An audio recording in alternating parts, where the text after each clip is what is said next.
नमः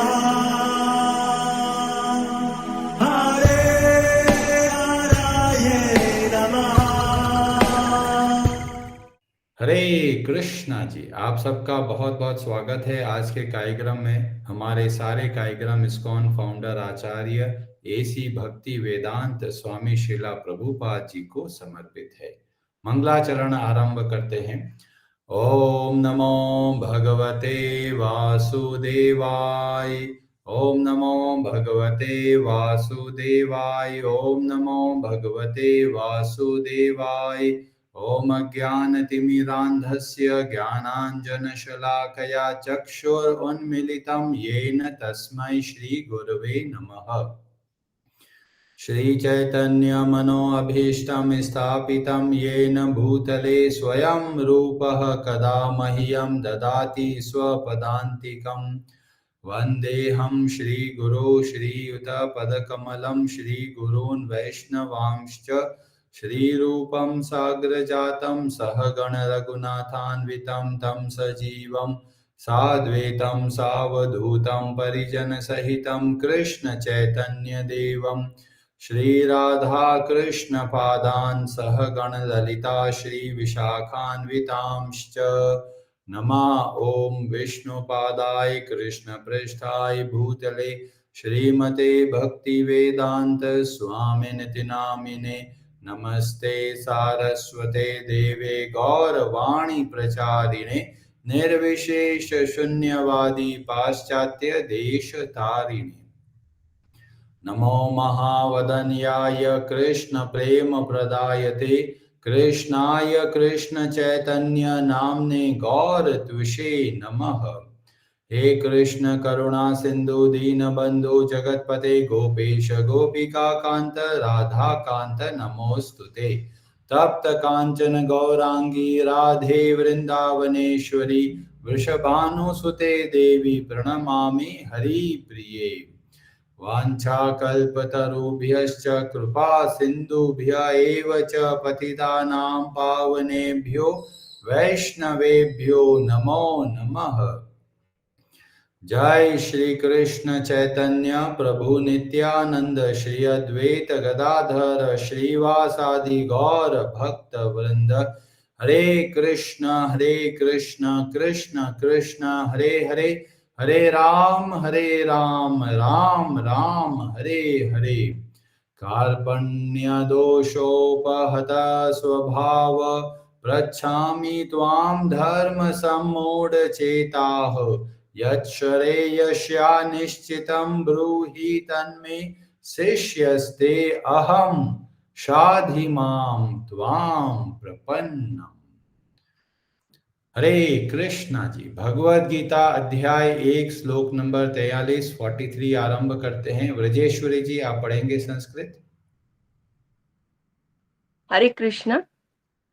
उत्सन्ना कुलधर्माणां मनुष्याणां जनार्दन के नियतं वासो भवतीत्ये अनुशुश्रुम।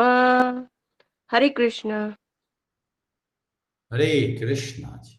उत्सन्न विनष्ट कुल धर्माणाम पारिवारिक परंपरा वाले मनुष्याणाम मनुष्यों का जनार्दन हे कृष्ण नरके नरक में नियतम सदैव वासः निवास भवति होता है इति इस प्रकार अनुश्रुश्रुमा गुरु परंपरा से मैंने सुना है। हे प्रजापालक कृष्ण, मैंने गुरु परंपरा से सुना है कि जो लोग कुल धर्म का विनाश करते हैं वे सदैव नरक में वास करते हैं। हरे कृष्णा जी, आप सब का बहुत बहुत धन्यवाद कि आप हर रोज नियम से ये भगवत गीता को समझने का प्रयास कर रहे हैं। हमारा एक ही निवेदन है कि अगर आप अच्छे से भगवत गीता को समझना चाहते हैं तो उसको अपने जीवन में उतारना है। यहाँ पर अर्जुन बोलते हैं कि भवतीत्य अनुश्रुश्रुमा, मैंने सुना है। कैसे लोगों से सुना है? जो शास्त्रों का ज्ञान रखते हैं। और वो क्या सुना है कि जो लोग ये कुल धर्म का नाश करते हैं वे नरक में निवास करते हैं। यहाँ पर बोला गया नियतम, कुछ भगवत गीता के वर्जन्स के अंदर वहां पर अ दिखेगा, तो कई बार लिखा होता है अनियतम, पर हम प्रभुपाद जी का जो भगवत गीता है उसको फॉलो कर रहे हैं, तो उसमें बताया गया नियतम। पर मूलतः एक ही भाव है कि जो लोग गलत कार्य करते हैं वो वास्तव में नरक में बहुत लंबे समय तक निवास करते हैं। ऐसा क्यों होता है कि उनको है ना बहुत लंबे समय तक नरक में निवास करना पड़ता है? क्योंकि जो कार्य गलत कार्य करते हैं, जो कार्य दूसरों को दुख पहुंचाने के लिए करते हैं, उन सब को उसका परिणाम भोगना पड़ता है। तो जो जैसा कार्य करता है वैसा उनको परिणाम उनको मिलता है। तो कई लोग है ना भगवान पर संदेह करते हैं। जैसे हमारे जीवन में दुख आ जाता है तो हम सोचते हैं भगवान हमारे साथ ऐसा क्यों कर रहे हैं? पर भगवान को हमसे कुछ द्वेष का भाव नहीं है। हमारे जीवन में जो हमको मिलता है वो हमारे कर्मों के अनुसार और भगवान की कृपा दोनों को मिलाकर हमको मिलता है। अभी कई लोग ऐसा सोचते हैं, अरे जी जब किसी की मृत्यु हो जाती है तो शरीर तो यहीं पे रहता है, तो नरक कौन जाता है? पर अर्जुन बोल रहे हैं केवल हम अपने आंखों से नहीं समझ सकते, हमको ऐसे लोगों से सुनना है, समझना है कि जब शरीर खत्म हो जाता है, मृत्यु हो जाती है, उसके बाद भी जीवन चलता है। और अर्जुन इस बात को यहाँ पर बताते हैं कि शरीर भले ही वहीं पर रह गया, पर जो आगे जो जाता है आत्मा, सूक्ष्म शरीर, और वह जाकर नरक में दुख पाती है। कई लोग ऐसा आप सुनेंगे कि नरक में तेल के अंदर फ्राई किया जाता है, तो लोग तो मर जाते होंगे ना, तो कौन वहां पर इतना दुख पाता है? तो हमको नरक के बारे में बहुत विस्तार से गरुड़ पुराण में बहुत सारी बातें बताई गई, और श्रीमद् भागवतम में भी नरकों का वर्णन मिलता है। और वो नरक हमको डराने के लिए नहीं है, हमको सावधान करता है, हमको एक जिम्मेदार व्यक्ति बनता है कि किसी को भी अगर हम दुख देते हैं अपने मजे के लिए, तो हमको वो सारा दुख वापस सहन करना पड़ता है। और जब बोला गया अनुश्रुमा, मतलब हमको भी ऐसे भगवान के भक्तों से सुनना है, समझना है, और उसके हिसाब से जीवन में परिवर्तन लेके आना है।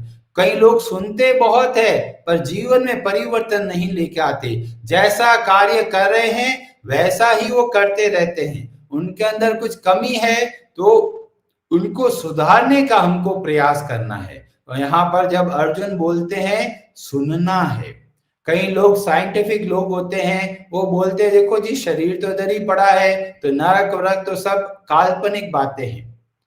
पर जब हम शास्त्रों का अध्ययन करते हैं तो हमें पता चलता है कि जो लोग गलत कार्य करते हैं वो नरक में जाते हैं, नरक में दुख भोगते हैं, यातना भोगते हैं, और जो वापस आते हैं संसार में तो ऐसे शरीरों को प्राप्त करते हैं जिसमें वो दुख को कंटिन्यूएशन होता है। जैसे कई लोग अनाज की चोरी करते हैं, जब अनाज की चोरी करते हैं तो शास्त्र हमको बताते हैं कि वो लोग चूहा बनते हैं, और चूहा बन के क्या करते हैं, अलग अलग घरों में जाकर अन्न का भक्षण करते हैं, अन्न को खाते हैं। तो जो चूहे की प्रजाति हमें देखने को मिलती है तो हमको सोचना है कि इस चूहे ने अपने पहले जन्म में बहुत सारे गलत कार्य किए और इसीलिए अब ऐसे शरीरों को प्राप्त हुए। तो मृत्यु का हो गया, उसके बाद में हमें नया जीवन देखने को मिलता है, अलग अलग तरह के शरीर हमें देखने को मिलता है। कोई चूहा होता है, कोई कीड़ा होता है, कोई पशु बनता है, कोई पक्षी बनता है। ये क्यों बने हैं? ये इसलिए बने कि इन्होंने शास्त्र में बताए हुए मार्ग के हिसाब से नहीं चले, अपने मन के हिसाब से चले, और इसीलिए वे नरक के रास्ते पे चलते हैं। भगवत गीता में भगवान श्री कृष्ण बताते हैं कि नरक हो या स्वर्ग हो, दोनों के दोनों अस्थाई है, टेम्पररी है।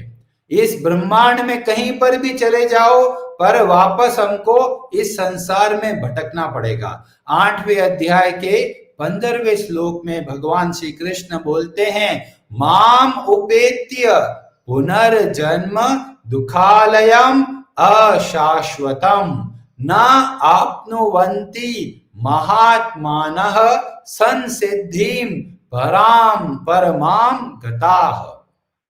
जो भगवान की शरण में जाते हैं उनका वापस इस संसार में आना नहीं पड़ता। ये संसार कैसा है? दुखालयम अशाश्वतम, मतलब नरक में भी जाएंगे तो ऐसा नहीं कि सदैव नरक में रहेंगे, अपने कर्मों के हिसाब से भोगेंगे और वापस इस संसार में आकर और नए ऑप्शन हमको मिलते हैं।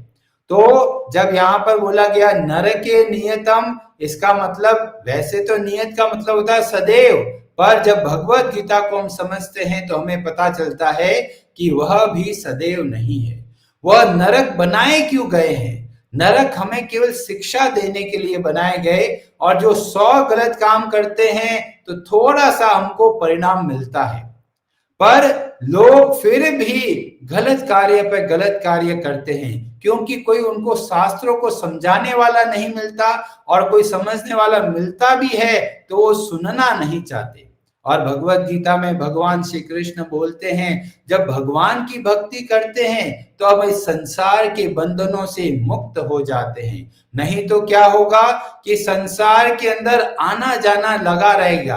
कोई बोलते हम तो ब्रह्मा जी बन जाएंगे, तो बोलते हैं ब्रह्मा जी भी बन गए तो भी संसार में आना पड़ेगा। आ ब्रह्म भुवनान लोकाः पुनरावर्तिनोर्जुन, वापस इस संसार में आना पड़ता है। तो केवल एक ऐसा भक्ति का मार्ग है जो हमें इस संसार के बंधनों से मुक्त कराता है, क्योंकि जब हम भगवान की भक्ति करते हैं तो इस संसार में हमारा पुनर्जन्म नहीं होता। अब कई लोग प्रश्न करते हैं, अरे ऐसा क्यों है, इतने सारे पुराण है, किसी की भी पूजा कर लो, क्या फर्क पड़ता है? तो इसका उत्तर हमको मिलता है गरुड़ पुराण में। गरुड़ पुराण में बताया गया, उसके अध्याय 230 के अंदर पहला श्लोक में सूत गोस्वामी जी बोलते हैं सारे ऋषियों को, ये सूत गोस्वामी जी वही है जो सारे पुराणों का वर्णन करते हैं। तो उन्होंने सारे पुराण बोले हैं, शिव पुराण भी बोला है, देवी भागवत भी बोला है, सारे पुराणों को उन्होंने ही बोला। और अब वो इस गरुड़ पुराण में एक बहुत महत्वपूर्ण बात बोलते हैं। और क्या बोला? तो सूत गोस्वामी जी बोलते हैं, आलोक्य सर्व शास्त्राणि, सभी शास्त्रों को समझकर आलोक्य अच्छे से विचार करके, विचार्य च पुनः पुनः, मैं आपको जो बोल रहा हूं वो क्या है, सारे शास्त्रों को मैंने अच्छे से समझा है, विचार किया है, और एक बार नहीं बार बार पुनः पुनः, और विचार करके मेरा क्या निर्णय है? तो बोलते हैं इदम एकम शु निष्पन्नम, एक ही परिणाम निकलता है, एक ही सार बात निकलती है। और वो सार बात क्या है? तो बोला गया ध्येयो नारायणः सदा, सदैव भगवान श्री नारायण का हमको ध्यान करना है। तो पुराणों में इतनी सारी कथाएं मिलती है, उसका मूल भाव क्या है? सार बात है भगवान नारायण, भगवान श्री हरि का हमको सदैव ध्यान, स्मरण, चिंतन, वंदन करना है। और जो इस तरीके से करते हैं कार्य, उनका हृदय स्वतः ही शुद्ध हो जाता है। और जब कोई भगवान की भक्ति नहीं करते तो काम, क्रोध और लोभ के आवेश में आकर गलत कार्य करते हैं। कई लोग ऐसे होते हैं, अपने जीभ के मजे के लिए जानवरों को कष्ट पहुंचाते हैं, उनको मारते हैं और उनका वो मरे हुए जानवर खाते हैं।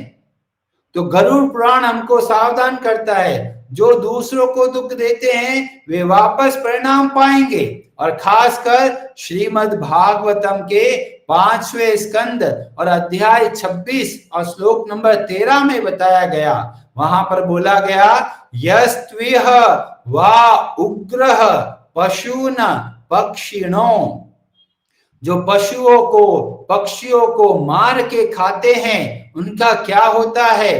तो बोला गया कुंभीपाके, वो ऐसे नरक में जाते हैं जिसका नाम है कुंभीपाक। और वहां पर क्या खासियत है उस नरक की?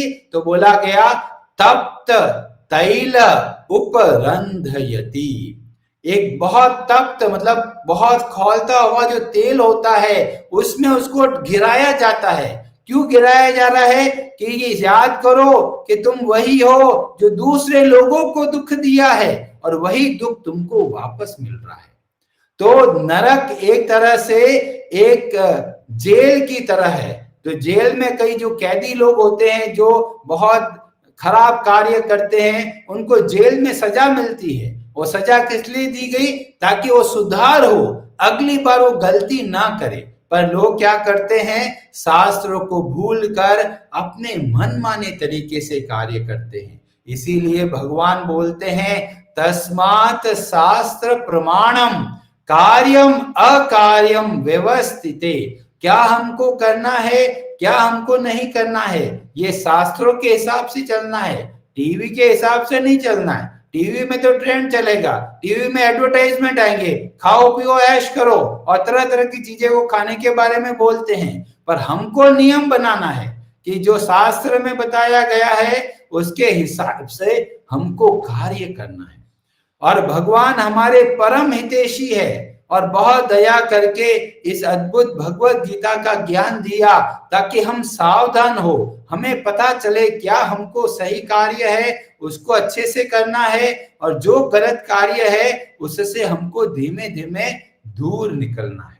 और ये हम अपने एक्सपीरियंस से सीधा नहीं समझ सकते क्योंकि शरीर खत्म होने के बाद में हमको पता नहीं कि क्या हो रहा है, पर बैकग्राउंड में बहुत सारी बातें हो रही है। जो गरुड़ पुराण है उसमें बहुत सारा वर्णन बताते हैं, जब कोई व्यक्ति की मृत्यु होती है उस समय क्या हाल होता है और मृत्यु के बाद में क्या होता है।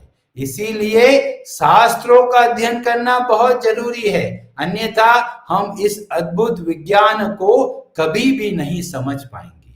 हरे कृष्णा जी, आप सबका बहुत बहुत धन्यवाद।